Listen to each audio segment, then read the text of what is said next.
Hello, everybody. Welcome back to the Nibiru channel. It is October 16th, 2016.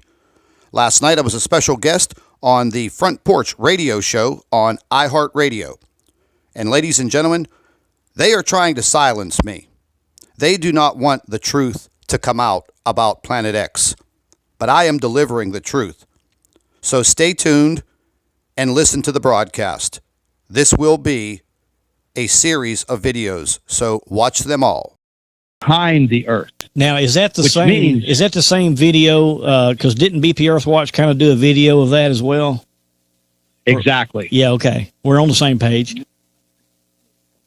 So when that first burst came in, it moved in, and it literally collapsed our magnetosphere, and that only tells us one thing.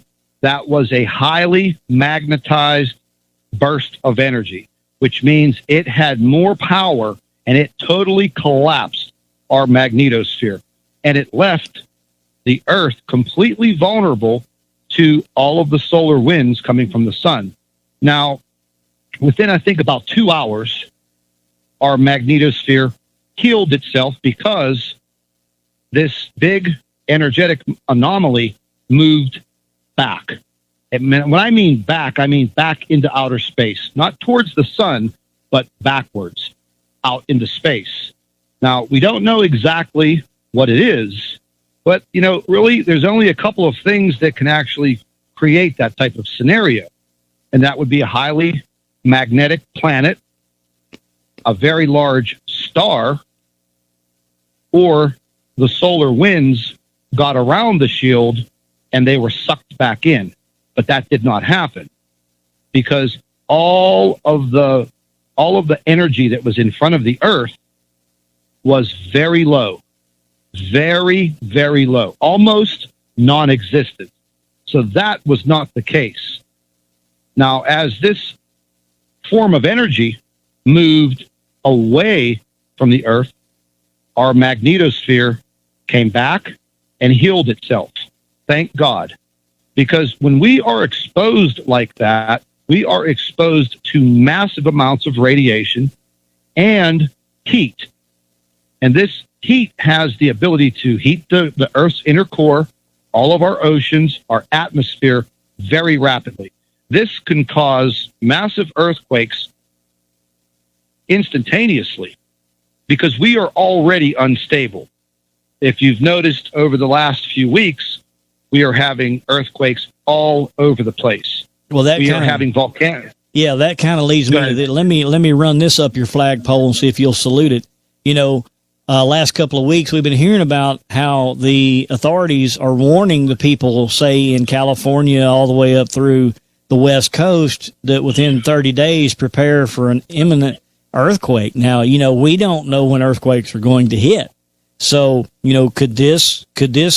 could they have been seeing that this thing was coming, and that's why they warned about that significant earthquake in California? It's a possibility because I know they're monitoring. They're monitoring everything. And when we were having these bursts of earthquakes a few weeks ago, we were monitoring it. And what we found, and this is something that I don't like, we found that the USGS was downplaying the magnitude of the earthquakes on the west coast of the United States, including Alaska. Mm-hmm. How do we know this? Well, number one, I have my own earthquake applications for my computer. I also collaborate with other people who do the same thing. We also keep track of these earthquakes with several other seismic offices around the world. They were all saying the same thing. So how can we have a magnitude 4.2 earthquake in, say, Northern California, and the USGS says, oh, it was only a 2.9. So they were downplaying it. And they continued to do that for the better part of 10 days. Wow. Yeah. So with these waves of energy that are basically dilapidating our force field around the Earth. Is this something that's going to continue, or is this just a single event? Do we know where it's coming from? Well, that's the thing. After the first event on the night of the 13th going into the 14th, that was pretty stunning. And once the magnetosphere killed itself very quickly, okay, so we just kept on monitoring. And then bingo, almost at the precise same time, the next day, it did it again. And this time, it was pretty crushing because it came in fast. The energy that was behind us was very intense. Once again, the energy that was in front of the Earth, between the sun and the Earth, was very minimal. Because, see, this instrument is all color-coded. So a very, very low form of energy is blue.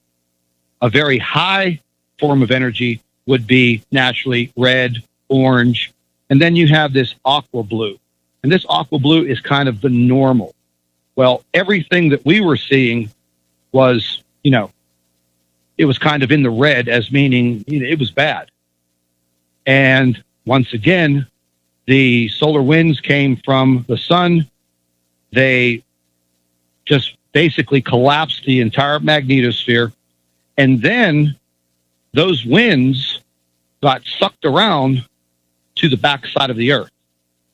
Now, during this event, the daytime part of the Earth, as it was in its rotation, was on the daytime side.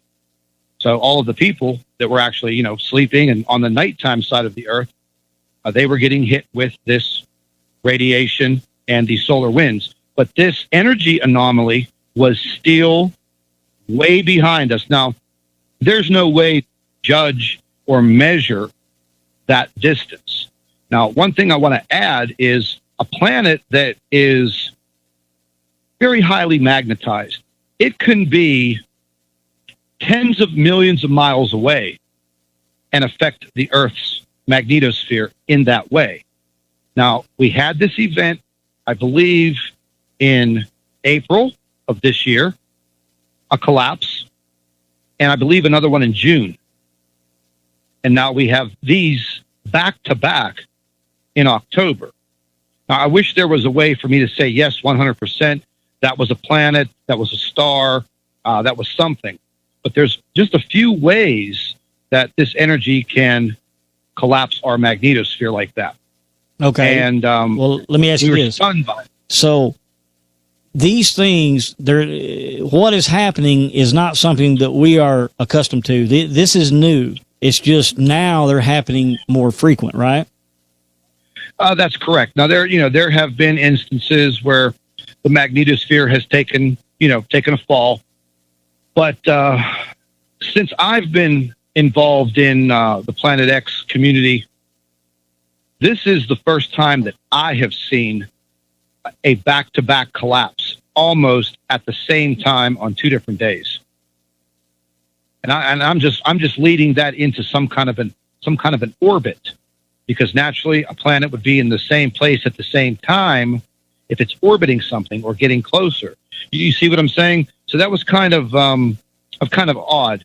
If it happens again in the middle of the night tonight, I would say we definitely have something to pay even more closer attention to. Okay. Now, as for people that are really unfamiliar with what we're talking about, visually, did we see anything on Earth do anything in an odd way that would have stood out to be like, hey, I've never seen that happen before?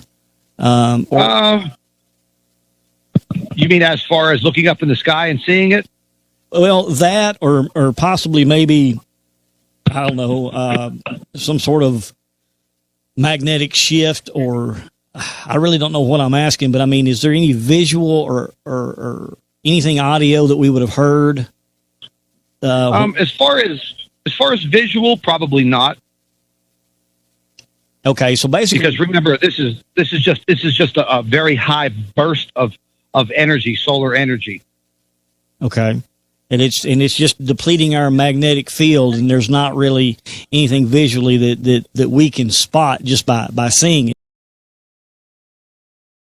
Ladies and gentlemen, you have just listened to part 2 of this live radio broadcast. Stay tuned and listen I'd to like to part thank 3. all of our Nibiru watchers. You guys do a fantastic job. Would also like to thank you for your loyal subscribership. You can continue to email your photographs and your video to NibiruPlanetX2016@gmail.com. And don't forget to share our videos with your friends and family members on Facebook. And subscribe to the Nibiru channel for all of our current updates. And like I always say, keep an eye in the sky.